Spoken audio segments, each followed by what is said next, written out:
So, hello everyone. Lecture number 5, नया chapter. I hope last जो topic था that is operators आप लोगों को अच्छे से समझ में आ गया होगा. आप सभी ने जो लास्ट लेक्चर में मैंने क्वेश्चंस दिए थे खुद से एक बार सॉल्व करने की कोशिश जरूर की होगी. अगर नहीं किए हैं तो प्लीज दोबारा से उन्हें सॉल्व कर लें एक बार. ठीक है ना, क्योंकि मेरा सॉल्व करना और आपका सॉल्व करना बहुत अलग बातें हैं. ठीक है, तो इस चैप्टर में मैं स्टार्ट कर रहा हूँ नया chapter that is flow control statement. Flow control statement. अब कई लोग तो यहीं पर टेंशन में आ गए होंगे, सर हमने तो इन्हें कंट्रोल फ्लो स्टेटमेंट पढ़ा है, कोई फर्क नहीं पड़ता भैया. ठीक है, मैं जानबूझ के इसलिए इसे फ्लो कंट्रोल स्टेटमेंट लिख रहा हूँ. ठीक है, देखिए, अभी तक जितने हमने प्रोग्राम देखे या अभी तक जो भी हमारी नॉलेज है सी प्रोग्रामिंग के चलते, उसमें हमने क्या सीखा है कि जैसे मान लेते हैं ये एक प्रोग्राम है, statement are written like this. तो अभी तक बाय डिफॉल्ट ये स्टेटमेंट का जो एग्जीक्यूशन का फ्लो था, दैट मींस ये स्टेटमेंट ऑर्डर में फ्लो करते हैं. तो बाय डिफॉल्ट इनका जो एग्जीक्यूशन का ऑर्डर था वो टॉप टू डाउन, या ये कहूं बाय डिफॉल्ट सीक्वेंशियल था. By default the flow of execution of statement कैसा था, सीक्वेंशियल. दैट मींस जिस ऑर्डर में आपने अप टू डाउन उन्हें लिखा है उसी ऑर्डर में वो एग्जीक्यूट करेंगे. But sometime our requirement may be different. भाई हमारी रिक्वायरमेंट डिफरेंट हो सकती है. मान लीजिए मेरे पास स्टेटमेंट है लाइक दिस. समटाइम मेरी रिक्वायरमेंट हो सकती है कि मैं इन तीन स्टेटमेंट को बार बार रिपीट एग्जीक्यूट कराऊं. That means S2 S3 S4, then again S2 S3 S4, then again S2 S3 S4, then again S2 S3 S4. Some time मेरी रिक्वायरमेंट हो सकती है कि S2 और S3 depending upon some criteria कभी execute करें कभी नहीं करें. दैट मींस सम कंडीशन और criteria is associated with these two statement. Some time मेरी रिक्वायरमेंट हो सकती है कि मैं S1 से सीधे S4 पर चला जाऊं. दैट मींस ये जो बाय डिफॉल्ट सीक्वेंशियल ऑर्डर था इसके अलावा भी हमारी रिक्वायरमेंट हो सकती है. तो इन रिक्वायरमेंट को फुलफिल करने के लिए हमारे पास आए control flow statement. That is statement जो कंट्रोल करते हैं flow of execution of statement को. स्टेटमेंट्स जो कंट्रोल करते हैं फ्लो ऑफ एग्जीक्यूशन आपके प्रोग्राम के स्टेटमेंट्स का, that are called as control flow statement और flow control statements. I hope समझ में आ गया होगा. लेट्स अंडरस्टैंड कि फ्लो कंट्रोल स्टेटमेंट के अंडर हम क्या पढ़ने वाले हैं. हमारे पास है फ्लो कंट्रोल स्टेटमेंट. ठीक है, तो अगर हम इस कैटेगरी की बात करें तो इसमें हम सबसे पहले पढ़ेंगे सिलेक्शन स्टेटमेंट. मतलब जो ऑर्डर रहेगा इस चैप्टर का वो ये रहेगा. सबसे पहले हम पढ़ने वाले हैं selection statement.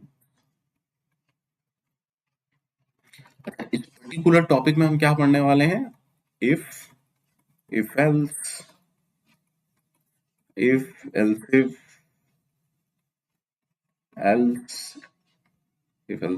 else type statement and also switch statement. हालांकि स्विच में चैप्टर के एंड में पढ़ाता हूँ स्विच स्टेटमेंट. डोंट वरी अगर आप इन्हें नहीं जानते हैं, I will discuss each and everything. Second, selection के बाद जो हम पढ़ने वाले हैं वो पढ़ने वाले हैं इटरेटिव स्टेटमेंट.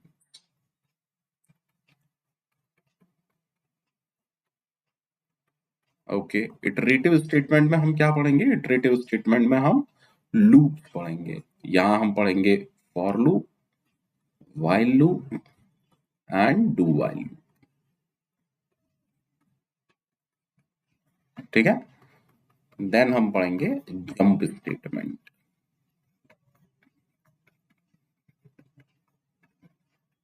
ओके, यहां पर हम पढ़ने वाले हैं break, continue, exit and return. हालांकि गो टू भी यहीं पर आता है, but go to I don't think so कि हम लोग ज्यादा यूज करते हैं आज की डेट में। तो इस पर्टिकुलर चैप्टर में हम ब्रेक और कंटिन्यू पर ध्यान देंगे, एग्जिट और रिटर्न पर ध्यान नहीं देंगे। तो let us quickly start what are called as selection statement. तो सिलेक्शन स्टेटमेंट स्टार्ट करते हैं।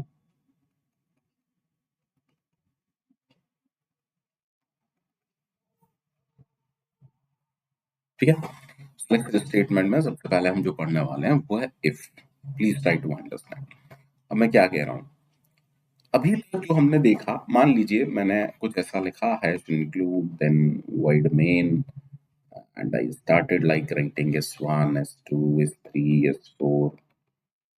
तो अभी तक अगर आप इस प्रोग्राम को एग्जीक्यूट कराएंगे तो हर बार s1 s2 s3 s4 चलेंगे ही चलेंगे, है ना। But coming to selection statement जो कि हम पहले पढ़ने वाले हैं, दैट इज इफ स्टेटमेंट। अब देखिए, इफ का जो डिक्शनरी मीनिंग होता है वो होता है अगर। इफ का जो डिक्शनरी मीनिंग होता है वो होता है अगर, है ना। तो बेसिक सा एक प्रोग्राम देखने की कोशिश करते हैं। मान लीजिए प्रोग्राम का पार्ट है s1 s2 if some condition s3 s4 s5 s6। आराम से देखिएगा। अब यहां पर कुछ नया है। S1 S2 पक्का एग्जीक्यूट करेंगे, S5 S6 पक्का एग्जीक्यूट करेंगे, by default sequential nature follow होता है। लेकिन आपने S3 और S4 दोनों के ऊपर देखिए, ये सी लैंग्वेज में ये जो ब्रैकेट्स होते हैं ये स्कोप डिसाइड करते हैं। तो आपने ये कहा कि S3 और S4 चलेंगे या नहीं चलेंगे, वो डिपेंड करेगा इस कंडीशन पर। That means what I am saying, if this condition is true, if this condition is true, then S3 and S4 will execute। अगर ये कंडीशन ट्रू नहीं है तो S3 S4 ना एग्जीक्यूट करके सीधे कंट्रोल कहां जाएगा, S5 और S6 पर। That means what I am trying to say, इस प्रोग्राम का दो फ्लो ऑफ एग्जीक्यूशन हो सकते हैं। If the condition is true, देखिए कंट्रोल S1 पर जाएगा, देन S2 पर जाएगा। If the condition is true, S3 execute करेगा, S4 एग्जीक्यूट करेगा, S5 को एग्जीक्यूट करना ही करना है, S6 को एग्जीक्यूट करना ही करना है। But if the condition is false, S1 execute करेगा, S2 एग्जीक्यूट करेगा, S3 S4 एग्जीक्यूट नहीं करेगा, and control will directly go to S5। तो इस सेम प्रोग्राम के दो flow of execution of statement है। ठीक है, I hope everyone got the point। that means हम कुछ ऐसा कह रहे हैं, what is the syntax of if। syntax है if का, it is something like this। if some condition, books में लिखा होता है, पाठ पंकज सर आप जानते हो मैं एक्सप्रेशन का कितना बड़ा दीवाना हूं, और एक्सप्रेशन यहां पर some code is associated। ठीक है, हियर ये ब्रैकेट्स में क्या बता रहे हैं, स्कोप बता रहे हैं। दैट मीन्स यहाँ कितना भी बड़ा कोड हो सकता है, एक स्टेटमेंट, दो स्टेटमेंट, 15 स्टेटमेंट। अब कहानी क्या है, if this condition is true, if the condition is true, और you can say if the expression value is non zero, then code will execute, and after code execution control कहां चला जाएगा, इसके तुरंत बाद। बट लेकिन किंतु परंतु, इफ कंडीशन इज फॉल्स, और यू कैन से एक्सप्रेशन की वैल्यू अगर जीरो है, then control will directly go to this particular statement. Let us suppose some statement S is there. ठीक है, देखिए यहां पर जब आपने ब्रैकेट्स लगा दिए तो कोड कितने भी स्टेटमेंट का हो सकता है। लेकिन बात ये आती है, what if you don't put a bracket, अगर आपने ब्रैकेट पुट नहीं किया है तो क्या कहानी है। That means I am writing something like this. If I write if condition और एक्सप्रेशन, और इसके नीचे बहुत सारे स्टेटमेंट लगे हुए हैं, like S1 S2 S3 and so on. Okay, तो बाई डिफॉल्ट देखिए मैं पहले भी बता चुका हूं, there is something called as by default. By default का मतलब क्या है, अगर आप नहीं देते तो कंपाइलर कैसे एज्यूम करता है, let us suppose SMS statement are by default till first semicolon, till first semicolon scope consider किया जाता है। By default scope of if is till first semicolon, पहले सेमीकोलन तक स्कोप कंसीडर किया जाता है। दैट मीन्स सेम कोड और compiler, compiler के लिए यही सेम कोड ऐसा हो जाएगा, कंपाइलर के लिए यही सेम कोड कुछ ऐसा हो जाएगा। इफ कंडीशन एक्सप्रेशन हम कहेगा ओनली S1 मेरा पार्ट है, that means S2 S3 up to Sn are not part of if.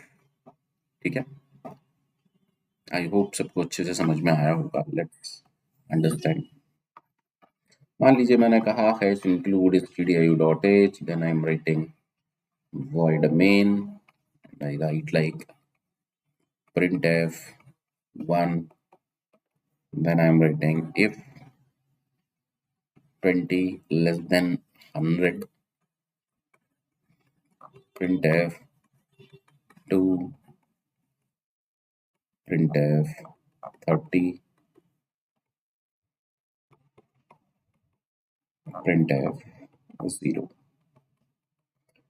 अब देखिए इजी कोड है, मैं ये नहीं कह रहा हूँ टफ कोड है। हमें एक चीज समझनी होगी, ये प्रिंटफ और ये प्रिंटफ हमेशा एग्जीक्यूट करेगा, नो मैटर आप इस कोड को कितनी भी बार एग्जीक्यूट करा लीजिए, 100 बार 110 बार, इट डज नॉट मैटर। ठीक है, डिपेंड ये करता है ये कोड एग्जीक्यूट करेगा या नहीं, वो इस पर डिपेंड करता है। अब देखिए 20 less than 100 is true, and because it is true ये कोड भी चलेगा। That is why what is the output of this code, sir सारे प्रिंटफ चलेंगे। दैट इज पहले ये चलेगा, then 2, then 3 0 and 0। Please focus. जैसे ही मैंने आपसे कहा कि सिंटेक्स ऑफ इफ के अंदर कंडीशन के साथ एक्सप्रेशन भी हो सकता है। अब व्हाट इज एन एक्सप्रेशन, हम पिछले कुछ वीडियोस में बहुत अच्छे से देख चुके हैं कि एक्सप्रेशन क्या क्या होता है। Any value is considered as an valid expression, है ना। तो अब समझने की कोशिश करते हैं। मान लीजिए मैंने कहा hash include stdio.h void main, and I write a statement like printf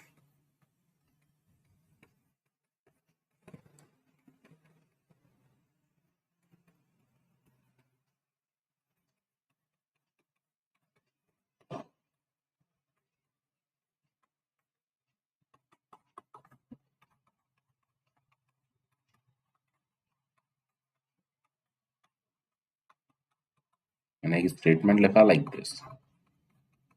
ये पीएफ आप सबको पता है ना, मैंने एक स्टेटमेंट लगा like this and I am saying what is the output of this code. देखो एक चीज कंफर्म है, ये हमेशा चलना है, ये हमेशा चलना है, लेकिन इन दो स्टेटमेंट या ये कहूं इफ के लिए ये हमारा कोड है ना। तो इसका चलना ना चलना इस पर डिपेंड करेगा। अब what is not of true, not of any non zero value is zero. अगर कंडीशन में आप समझें तो ये फॉल्स है, that is this is 0, or you can say because this is false this will not execute and control will directly come to here. So what is the output, hey is Ravan। ठीक है, हमें समझना पड़ेगा कि कैसे चीजें काम कर रही हैं कैसे नहीं। ठीक है, next that means sir has include stdio.h, if I write void main and मैंने लिखा int I is equal to 3, can I write something like this, if I plus 2 then printf1, printf2. Yes, you can write. अब what is the output? पहली चीज जो आपको गौर करनी है, गलती नहीं करनी, इसका स्कोप जो है वो यहां तक है। That means for compiler, compiler के लिए ये जो कोड है वो कुछ ऐसा है। इफ i+2, जो पहला प्रिंटफ है वही पार्ट है इफ का, दूसरा वाला स्टेटमेंट इफ का पार्ट नहीं है। अब हम चेक करते हैं व्हाट इज i+2। i+2 की वैल्यू क्या होगी? सर i की वैल्यू अगर 3 है, 3+2 is 5 and 5 is non zero and every non zero value in C is treated as true, that is why this will also execute. उसके बाद control कहां जाना है? यहां पर जाना है। That is why what is the output? The output of this code is 1 2। तो देखते हैं फिर से। मान लीजिए मैंने कुछ ऐसा लिखा, int I is equal to 3 and this time I am writing if I minus 3, printf 1, printf 2। Pause कीजिएगा वीडियो को, खुद आंसर देने की कोशिश कीजिएगा। अगर आपका आंसर नो आउटपुट आ रहा है तो आपने बहुत बड़ी गलती कर दी है। क्यों? आपने ध्यान नहीं दिया कि इफ का स्कोप पहले सेमी कोलन तक होता है। That is why same program compiler के लिए कैसा होगा, पहले वो समझते हैं। सेम प्रोग्राम कंपाइलर के लिए कुछ ऐसा होगा, इफ i-3, क्योंकि पहला वाला प्रिंटफ सिर्फ इफ का पार्ट है, दूसरा वाला प्रिंटफ इफ का पार्ट है ही नहीं, में इंडेंटेशन से कुछ नहीं होता है। ठीक है। अब आई की वैल्यू क्योंकि 3 थी और 3 - 3 0 हो गया और 0 का मतलब फॉल्स हो गया। दैट इज वाई ये कोड एग्जीक्यूट नहीं करेगा, डायरेक्टली कंट्रोल यहां पर जाएगा and the output for this particular program is 2। ठीक है, डन। चलिए अच्छे से समझते हैं। ठीक, अब मान लीजिए मैंने आपसे कहा write a program that will take input integer from keyboard or user and print Pankaj if that number is even. If that number is even, पहले तो समझ लेते हैं प्रोग्राम को मैं क्या कह रहा हूं। मैं कह रहा हूं इनपुट अगर आपने दिया 4, what is the output? Output होगा PANKAJ। अगर आपने इनपुट दिया 101, क्योंकि ये ऑड है, आउटपुट होगा नथिंग, क्योंकि हमने कहा ही नहीं कि ऑड होगा तो क्या करना, ऑड होगा तो हमें कुछ नहीं करना। That is why the input is 20। What is the output? The output is Pankaj. हालांकि सिंपल प्रोग्राम है, बस जस्ट फॉर लॉजिक बिल्डिंग देख लेते हैं एक बार। देखिए अगर आपको इनपुट लेना है दैट मीन्स आपको स्कैनफ का यूज करना पड़ेगा और एक आपको वेरिएबल लेना पड़ेगा। ठीक है, और आपको इवन का लॉजिक चाहिए। तो मैथमेटिक्स में किसी नंबर को इवन कब कहते हैं? When we divide that number by 2 और रिमाइंडर बचे 0। अब जैसे ही मैंने कहा रिमाइंडर, हमारे दिमाग में एक ऑपरेटर आना चाहिए मॉड। तो चीजें स्ट्राइक कर गई होंगी ऐसे उम्मीद करता हूं मैं। सिंपल सा कोड है, पहले हमने एक वेरिएबल लिया इंट n। ठीक है, हम क्या कर बोल रहे हैं भैया, printf enter a number, enter a number. अब हम क्या चाहते हैं, इनपुट कीबोर्ड से आ रहा है और उसका डेटा टाइप इंटीजर है, तो हमने फॉर्मेट स्पेसिफायर %d लगाया। हम चाहते हैं इनपुट n के अंदर जाए, इसलिए n का एड्रेस दिया। अब हमें सिंपल सा लॉजिक लगाना है। अगर हम नंबर को 2 से डिवाइड करें and if the reminder is 0, तो हम डायरेक्टली प्रिंट कर सकते हैं whatever we want to print. लेकिन हमसे बोला गया है कि अगर नंबर इवन हो तो आपको पंकज प्रिंट करना है। That was a simple program for, है ना। हालांकि इसके बहुत सारे लॉजिक हो सकते हैं, तो मैं आप लोगों के ऊपर छोड़ता हूं कि इसके डिफरेंट लॉजिक्स क्या आप सोच पा रहे हैं? ठीक है, जैसे जैसे this is a very good logic, but अगर आप दूसरा लॉजिक सोचना चाहें तो ऑपरेटर्स में हमने पढ़ा था कि अगर कोई नंबर इवन है तो उसके लास्ट का बिट जीरो होगा, if I am not wrong. अगर कोई नंबर इवन है तो उसके लास्ट का बिट इवन होगा। ठीक है, चलिए समझते हैं। मान लीजिए मेरे पास 8 बिट में एक नंबर है, मैंने लिखा B1, B2, B3, B4, B5, B6, B7 और ये zero, if that number is even. ठीक है, अगर आप मुझसे कहूं बाइनरी में 1 कैसे लिखोगे 8 बिट में, क्योंकि 1 का बाइनरी यही होता है, तो आप 8 बिट में 1 को कुछ इस तरीके से लिखेंगे। ठीक है, irrespective of B1, B2, B3, B4, B5, B6, B7 क्या थे, किसी की भी एंडिंग, किसी की भी बिटवाइज एंडिंग जब आप जीरो के साथ करते हैं तो वो जीरो ही आता है। दैट इज वाई मैं कंफर्म हूं कि 7 बिट जीरो ही आएंगे because of these zeros. And अगर मेरा नंबर इवन है तो उसका लास्ट का बिट जीरो होगा और इसकी वजह से ये वाला बिट भी जीरो हो जाएगा। Please try to understand. That means मैं ये कह रहा हूं if the number is even, अगर कोई नंबर इवन है उसकी बिटवाइज एंडिंग 2 के साथ पक्का जीरो आनी है। अगर if this is true, then also I can say n is even, and for the same I can print function. अब आप सोचेंगे सर ऑड के लिए कैसे होगा? देखो, if the number is odd, हम पढ़ चुके हैं ऑपरेटर्स में कि उसके लास्ट का बिट 1 होगा। तो मैं 8 बिट में समझा रहा हूं, आप चाहें तो 16 जितने बिट में समझना चाहें समझ सकते हैं। तो अगर ये 1 है, इसकी बिटवाइज एंडिंग जब आप 1 के साथ कराओगे ये जीरो नहीं आएगा। क्यों नहीं आएगा समझते हैं। देखो, इन 7 बिट्स की वजह से, इन 7 बिट्स की वजह से ठीक है, यहाँ पर 7 जीरो हो गए, that is perfectly okay. But 1 की बिटवाइज एंडिंग 1 के साथ, 1 bitwise ending with 1 turns out to be 1. That is why in this case bitwise ending of n with 2 कितना आएगा, result is 1। That is why एक logic ये भी हो सकता है। तीसरा लॉजिक होमवर्क दे रहा हूं, try with left shift and right shift operator, कि इसका तीसरा लॉजिक क्या हो सकता है। ठीक है, उम्मीद करता हूं सबको ओके होगा।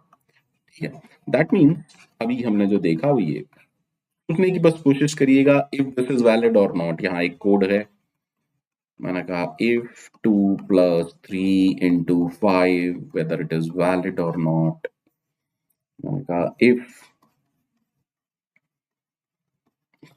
printf Pankaj some code is there, चलिए लिख लेते हैं printf शर्मा। थर्ड वाले का आंसर सभी लोग कमेंट करेंगे what is the right answer. ठीक है, fourth I can right something like this, if not of 2 + 3 and some code is there, can I write int I, then if I ++ some code is there, sixth can I write if, ये सारी video pause करिए, आराम से सोचिए whether these are correct और not. तो देखिए, not of 2 की वैल्यू होगी, ये वैलिड एक्सप्रेशन है। ये अलग बात है कि ये फॉल्स की तरह ट्रीट होगा और ये कोड नहीं चलेगा। Similarly this is also valid expression, that is why code okay है। अगर थर्ड की बात की जाए तो थर्ड स्टेटमेंट क्या होगा, देखिए पहले ये प्रिंटफ चलेगा, इसीलिए आउटपुट में सबसे पहले आ जाएगा PANKAJ। उसके बाद सेम कोड कुछ ऐसा हो जाएगा इफ 6, क्योंकि प्रिंटफ के अंदर क्या होता है, प्रिंटफ की वैल्यू क्या होती है, जितने सिंबल उसने प्रिंट किए हैं सक्सेसफुली आउटपुट स्क्रीन पर। अब 6 क्योंकि ट्रू है, दैट इज वाई अंदर का कोड भी एग्जीक्यूट करेगा, इसीलिए आउटपुट इस कोड का होगा पंकज शर्मा।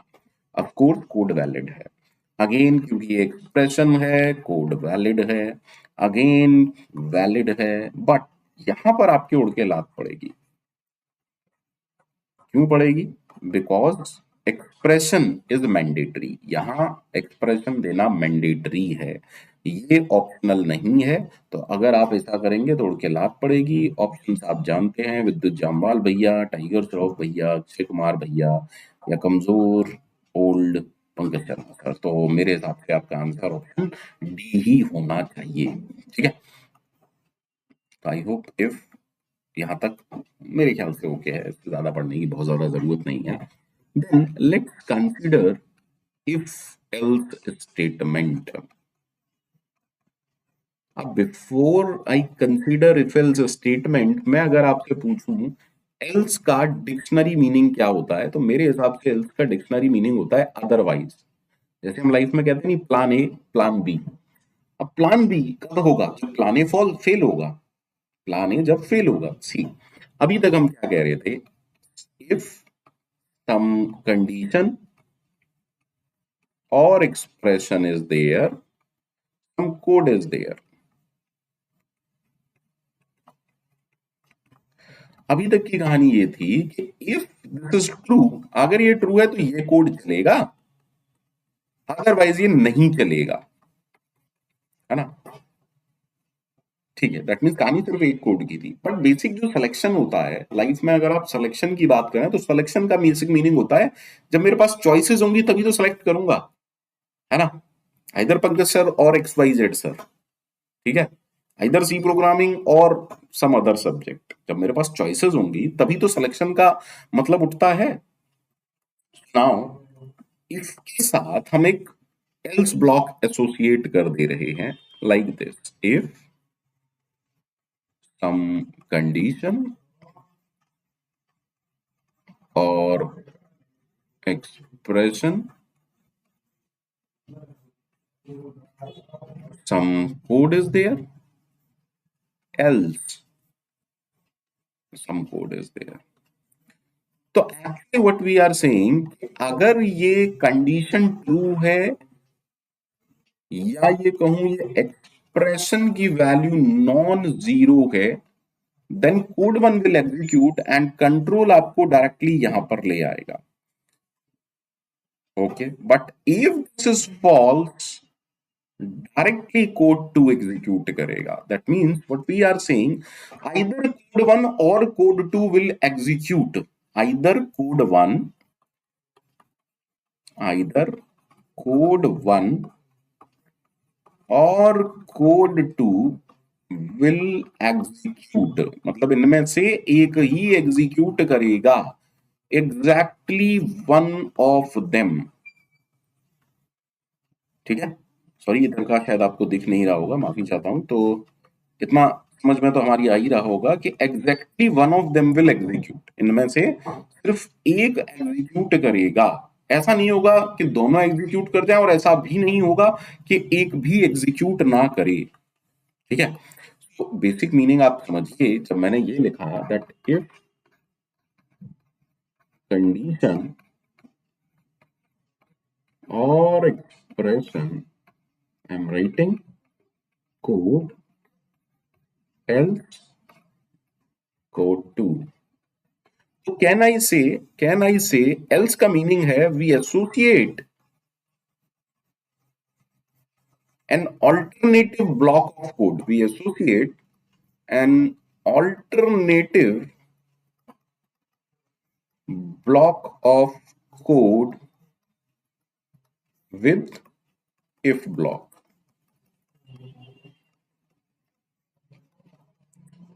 यानी कि इस कोड के साथ हमने एक और ऑल्टरनेटिव कोड एसोसिएट कर दिया। दैट मीन्स या तो कोड वन एग्जीक्यूट करेगा या कोड टू एग्जीक्यूट करेगा। ऐसा कभी नहीं होगा कि दोनों एग्जीक्यूट करें और ऐसा भी कभी नहीं होगा कि एक भी ना एग्जीक्यूट करे। दैट मीन्स एक बेसिक आइडिया ले लेते हैं। तो मैंने कहा hash include std.h, then I am writing void main। Okay, and मैंने यहां पर कोड लिखना शुरू किया, s1 s2 if condition और expression s3 s4 else S5, S6, S7, S8। अब देखिए समझते हैं, बहुत अच्छे से समझते हैं। एक चीज कंफर्म है कि पहले तो S1 S2 ही एग्जीक्यूट करेगा, by default sequential order follow होता है। अगर ये कंडीशन ट्रू है, if this condition is true, या ये कहूं अगर एक्सप्रेशन की वैल्यू नॉन जीरो है, देन S3 S4 एग्जीक्यूट करेगा for sure. And after S3 S4 directly आप कहा जाएंगे S7, और ये दोनों फिर से सीक्वेंशियली।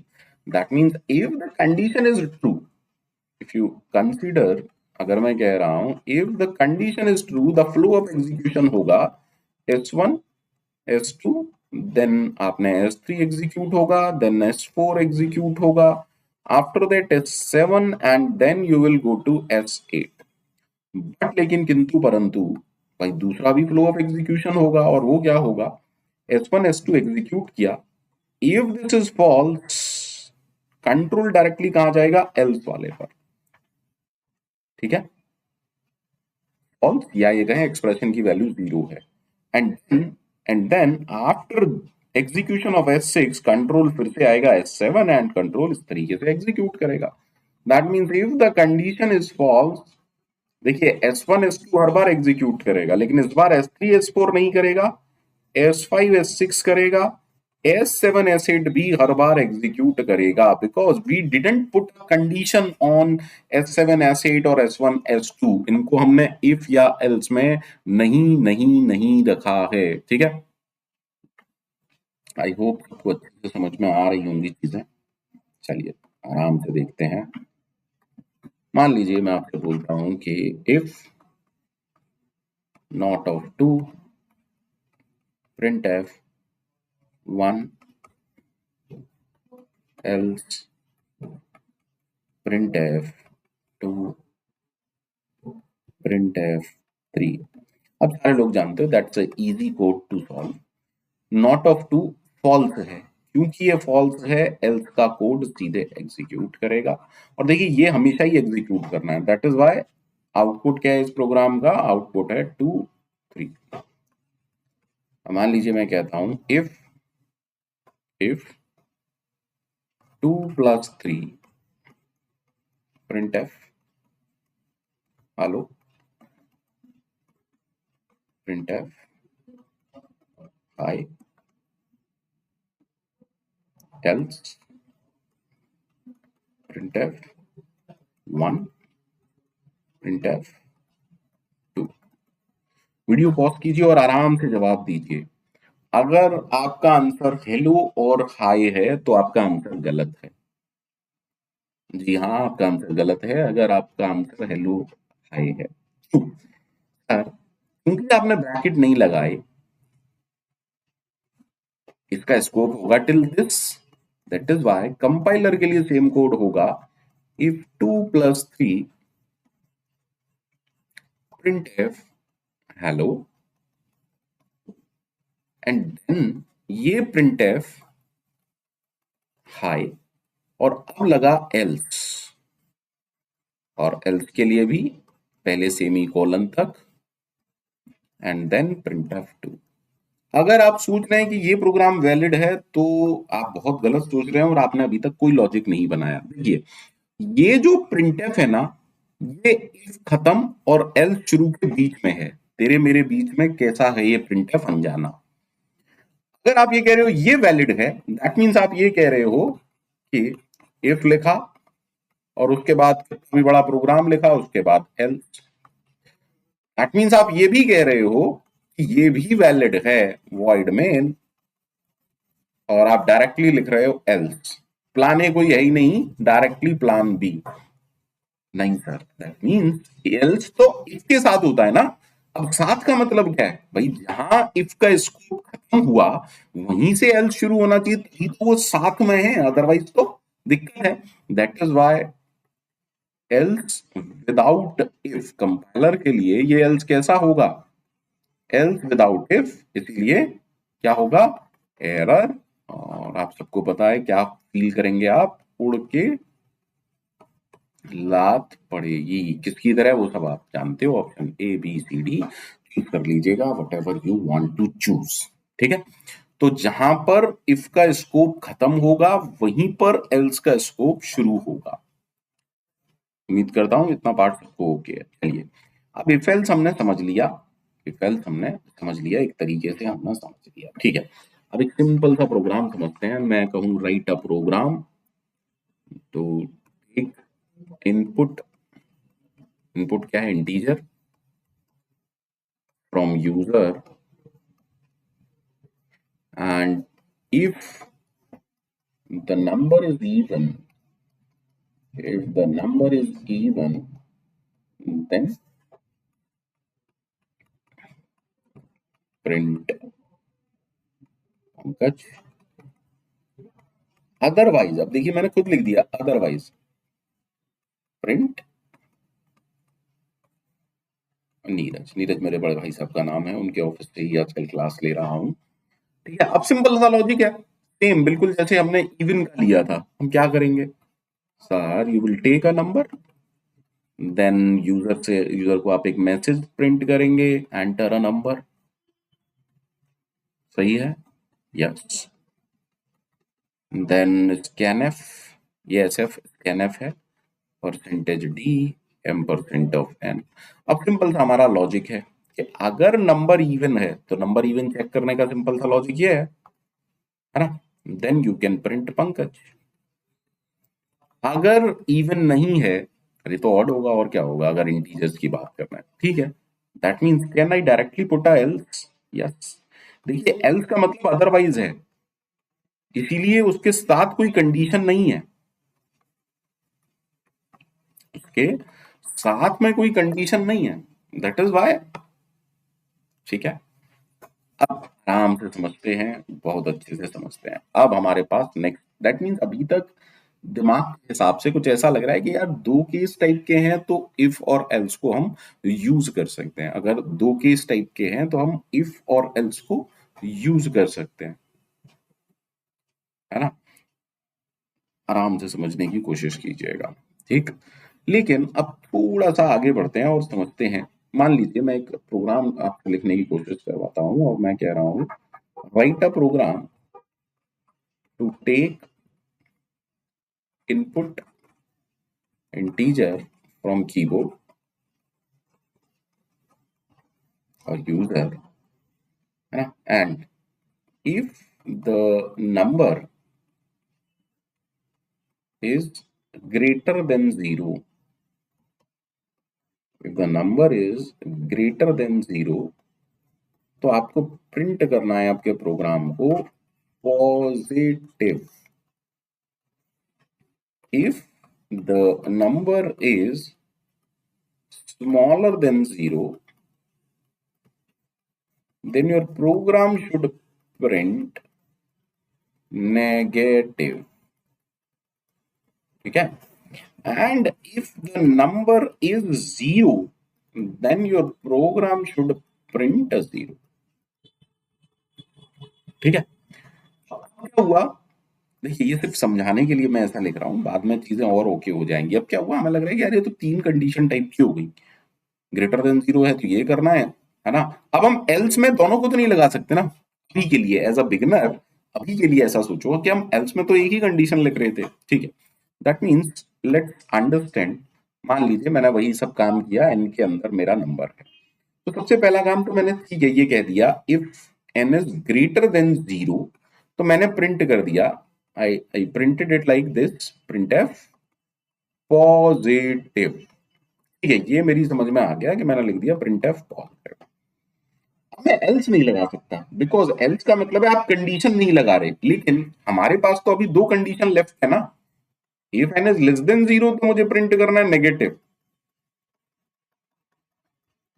है ना, और तीसरी कंडीशन में हमें प्रिंट करना है जीरो। ठीक है, तो अब पिक्चर में आता है एल्स इफ, पिक्चर में आता है एल्स इफ। देखिए एल्स का मीनिंग क्या था, एल्स का मीनिंग था ठीक है दिस इज फॉल्स, एल्स का मीनिंग था दिस इज फॉल्स, तब हम एल्स पर आते थे, है ना, लेकिन हम कोई कंडीशन नहीं डालते थे। अब हम क्या कह रहे हैं, एल्स इफ, दैट मीन्स ठीक है ये तो फॉल्स है, let's check for another condition.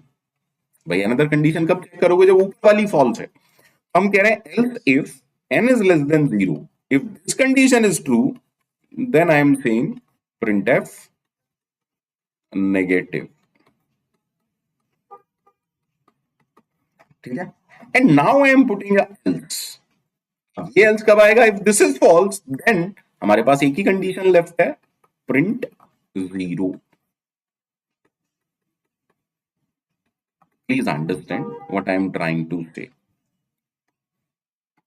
if this is true if this is true, और यू कैन से अगर एक्सप्रेशन की वैल्यू नॉन जीरो है, ये एग्जीक्यूट करेगा and control will directly come to here. But if this is false, we are coming to check another condition. अगर ये false है तो चलो नीचे वाली कंडीशन चेक करते हैं। Again if this is true और you are saying it is non zero, ये एग्जीक्यूट करेगा और कंट्रोल डायरेक्टली यहां आ जाएगा। If this is false, now no need to check the condition, directly execute this. ठीक है, फिर से देखते हैं एक बार, शायद चीजें और अच्छे से समझ में आ जाए। मतलब what I am trying to say is, if condition expression 1, भी कंडीशन 1 कर देता हूं, ठीक है। And I am saying code 1,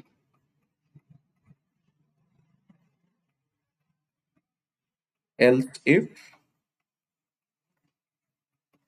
condition, some condition or some expression code 2, else code 3। तो पहली चीज तो ये समझनी है आपको, आइदर कोड 1 और कोड 2 और code 3, exactly one of them will execute, exactly one of them will execute। ऐसा कभी नहीं होगा कि सारे एग्जीक्यूट करेंगे, ऐसा भी नहीं होगा कि एक भी ना करे, ठीक है। एग्जैक्टली जो वर्ड है उसका मीनिंग ही ये है, but we need to understand if this is true, if this is true और एक्सप्रेशन 1 की वैल्यू अगर नॉन जीरो है, कोड 1 एग्जीक्यूट करेगा and control will directly come over here, ठीक है। Okay, but it may be false. So if this is false, let us check condition 2। तो condition 2 पर आप देखिए, ऊपर से नीचे ही कोड बाय डिफॉल्ट तो सीक्वेंशियली होता है। तो if this is false, condition 2 will be evaluated. अब कंडीशन 2 ट्रू हो सकती है, या ये कहूं एक्सप्रेशन 2 की वैल्यू नॉन जीरो हो सकती है। If it is so, code 2 execute करेगा, कंट्रोल यहां पर आ जाएगा। If this is false, that means condition 2 भी अगर false है, that means ये वाली false, ये वाली false, तो ना कोड 1 रन किया ना कोड 2 रन किया, कोड 3 तो रन करेगा ही करेगा। तो मैं आपसे पूछूं कि कोड 1 कब एग्जीक्यूट करेगा, when expression 1 is non zero, और आप इसको ये भी समझ सकते हैं when condition 1 is true, ठीक है, डन। कोड 2 कब एग्जीक्यूट करेगा, भाई देखो कोड 2 पे कहानी आएगी तब जब कंडीशन 1 फॉल्स होगी। कंडीशन 1 और एक्सप्रेशन 1 अगर फॉल्स है तो कोड 2 या एल्स इफ पर आएंगे, और कोड 2 कब एग्जीक्यूट करेगा, व्हेन कंडीशन 1 और एंड एक्सप्रेशन 1 इज ट्रू। अच्छा, कोड 3 कब एग्जीक्यूट करेगा, भाई कोड 3 तब एग्जीक्यूट करेगा जब ये दोनों ही फॉल्स होंगे। दैट मीन्स कंडीशन 1 एक्सप्रेशन 1 ये भी फॉल्स है, एंड कंडीशन 2 एक्सप्रेशन 2 ये भी फॉल्स है। अब देखिए, क्योंकि यहां पर एल्स लगा था इसलिए ये कंफर्म था कि इनमें से एग्जैक्टली 1 चलेगा ही चलेगा, ठीक। इनमें से एग्जैक्टली वन चलेगा ही चलेगा। आपको ये समझना पड़ेगा, जो मैं कहने का प्रयास कर रहा हूं उस चीज पर फोकस करिएगा कि इनमें से एक चलेगा ही चलेगा। ऐसा क्यों कह रहे हैं सर? भाई देखो, अच्छा कहानी तो ये भी हो सकती थी ना, इफ एक्सप्रेशन वन और condition one, some code is there, and then I write else if expression 2, code 2, sorry, condition 2, condition 2, some code is there. मैं नहीं लिख रहा else, else is always optional. मैंने लिखा expression 3, condition 3, code 3 will execute. जरूरी नहीं है इनमें से एक एग्जीक्यूट करे। जो कहानी है, अब जो वर्ड है वो ये है, at most one among code 1, code 2, code 3 will execute। हो सकता है तीनों ही कंडीशन फॉल्स हैं तो हम कुछ नहीं कर सकते, बिकॉज एल्स का मतलब है वो कोड तो चलेगा ही, अगर कुछ नहीं चला तो वो कोड चलेगा ही चलेगा कोड। ठीक है, तो अगर आपके पास एल्स लगा हुआ है, अगर आपके पास एल्स लगा हुआ है, देन आप ये वर्ड लिख सकते हैं, एटलीस्ट। नहीं सर, एटलीस्ट और एग्जैक्टली, एग्जैक्टली। ठीक है, I can not write at least, sorry, but I can write at most. शायद मैंने ये लिखा दिया है, at most one of them. Am I right? ये मैंने लिखा है या नहीं? At most one of them, sorry.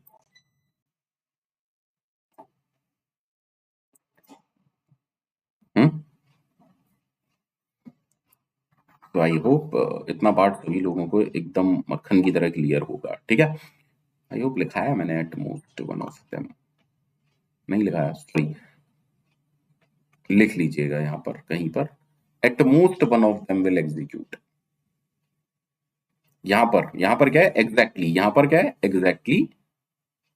और नेक्स्ट में क्या है? At most one of them will execute. Because दिखाई देता हूं ना, चलिए मान लीजिए मैं आपसे कहता हूं, if not of 2 printf 1। ठीक है, देन मैंने कहा else if free -3 printf 2। Then मैंने कहा एल्स इफ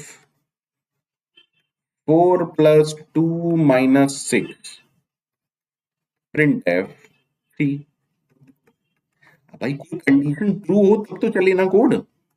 जब आप यहां पर आए ये फॉल्स है, फिर आप यहां पर आए, देखो ये तो फॉल्स है, फिर आप यहां पर आए ये 0 है, अरे 3 - 3 = 0, ये फॉल्स है, फिर आप यहां पर आए ये भी फॉल्स है, तो आप डायरेक्टली यहां पर आ गए। दैट मीन्स ना तो कोड 1 चला, ना कोड 2 चला, ना कोड 3 चला। ठीक है, तो जरूरी नहीं है कि कोड 1, कोड 2, कोड 3 चले ही चले, ऐसा कुछ भी जरूरी नहीं है। अब देखिए कई लोग यहां पर भी परेशान हो जाते, तो अंतर क्या है? फिर हमने इफ क्यों पढ़ा? भाई अच्छे से सुनो। मान लो आपने कहा इफ 2 प्रिंट एफ 1। ठीक है, देन मैंने लिखा इफ 3 प्रिंट एफ 2। देन मैंने लिखा इफ 4 प्रिंट एफ 4। थोड़ा सा गौर करना, व्हाट इज द आउटपुट। देखो 3 इफ हैं और तीनों इफ की कंडीशन एक्चुअली में ट्रू है, क्योंकि ये ट्रू है, ये भी चलेगा, ये भी चलेगा और ये भी चलेगा। That is why the answer is 1, 2, 4, क्योंकि हर इफ इंडिपेंडेंट है। ठीक है, अच्छा अब मैंने कुछ ऐसा लिखा, if 2 printf 1 else if 3 printf 2 else if 4 printf 4। अब देखिए, अच्छे से समझिएगा, सेम कोड है लगभग, लेकिन अब की बार इफ एल्स है। देखो हमने क्या पढ़ा है, इनमें से एक ही चलेगा, whether the condition is true. देखो 2 भी ट्रू है, 3 भी ट्रू है, 4 भी ट्रू है, लेकिन बाय डिफॉल्ट कोड तो ऐसे चलता है ना। तो जैसे ही आपको पहला इनमें से कोई भी ट्रू मिला, ये वन एग्जीक्यूट करेगा और आप डायरेक्टली इन सबसे बाहर आ जाएंगे। मतलब इन तीनों में से एग्जैक्टली वन ही चलेगा, whether the condition is true, चाहे सारे ही ट्रू क्यों ना हो, चलेगा एग्जैक्टली वन ही। ठीक है, मैं फिर से रिपीट कर रहा हूं, एग्जैक्टली। अब देखिए यहां पर एग्जैक्टली वन नहीं है, एटमोस्ट वन है। अब ये चीजें किताबों में नहीं लिखी होती और ना बच्चा समझता है इन चीजों को। At most one of them will execute. At most क्यों कह रहा हूं, क्योंकि हो सकता है एक भी ना करता, ऐसा पॉसिबल नहीं है कि एक से ज्यादा एग्जीक्यूट कर जाए। So you need to focus on that part. ठीक है, चलिए थोड़ा सा आगे बढ़ते हैं और समझते हैं कुछ चीज को। ठीक है, मान लीजिए मेरे पास I have to find largest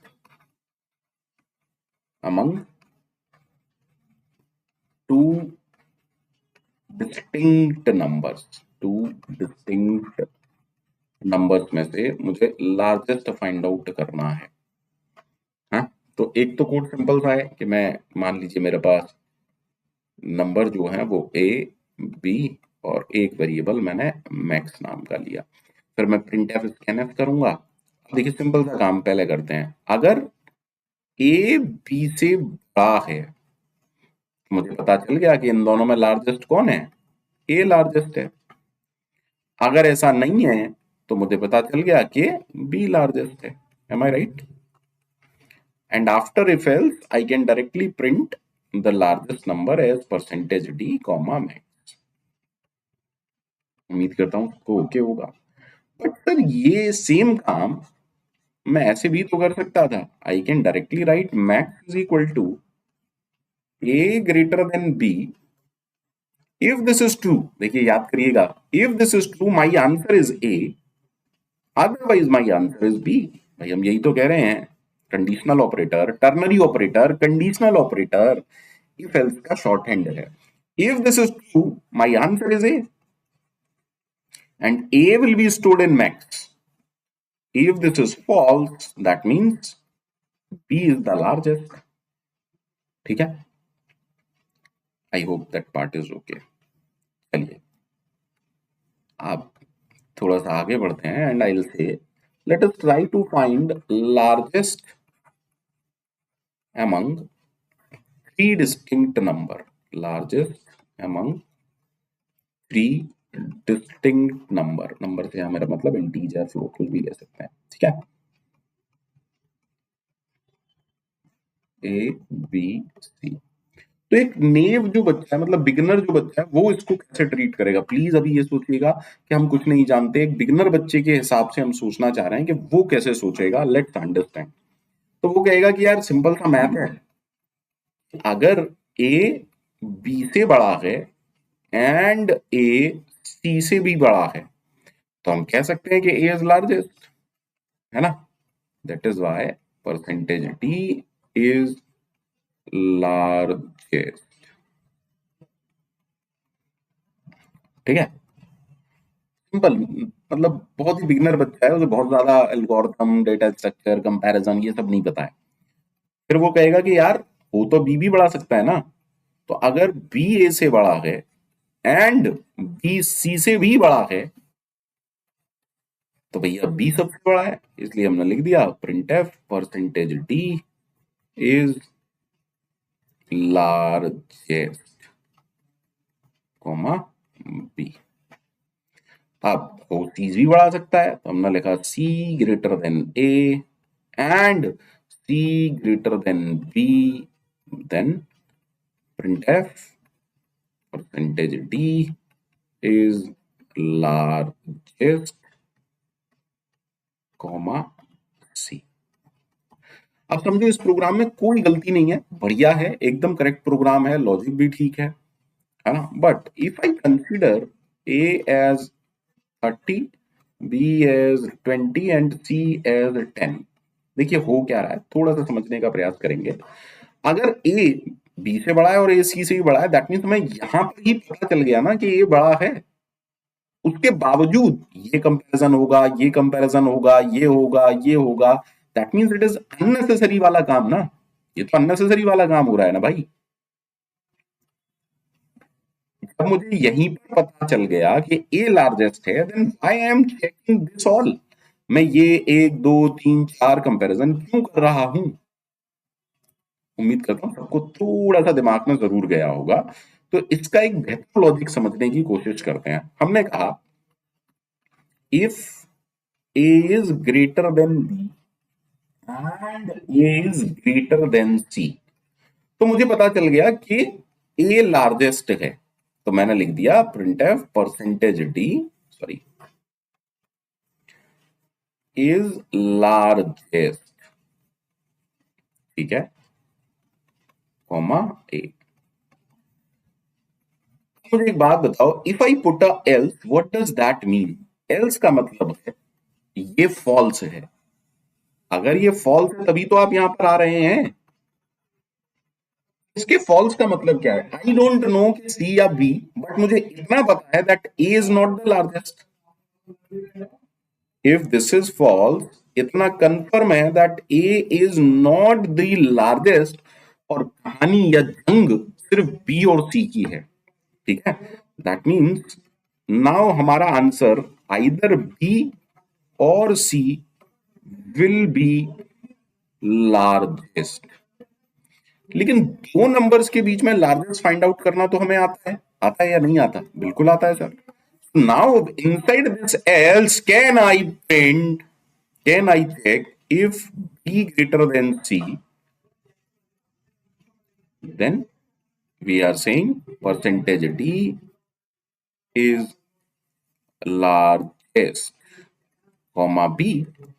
And if this is false, I can put a else and I can write printf percentage D is largest, comma C। I hope पिछले प्रोग्राम से बहुत बेहतर प्रोग्राम है ये। जो मैं आपको समझाना चाहता था वो समझिए।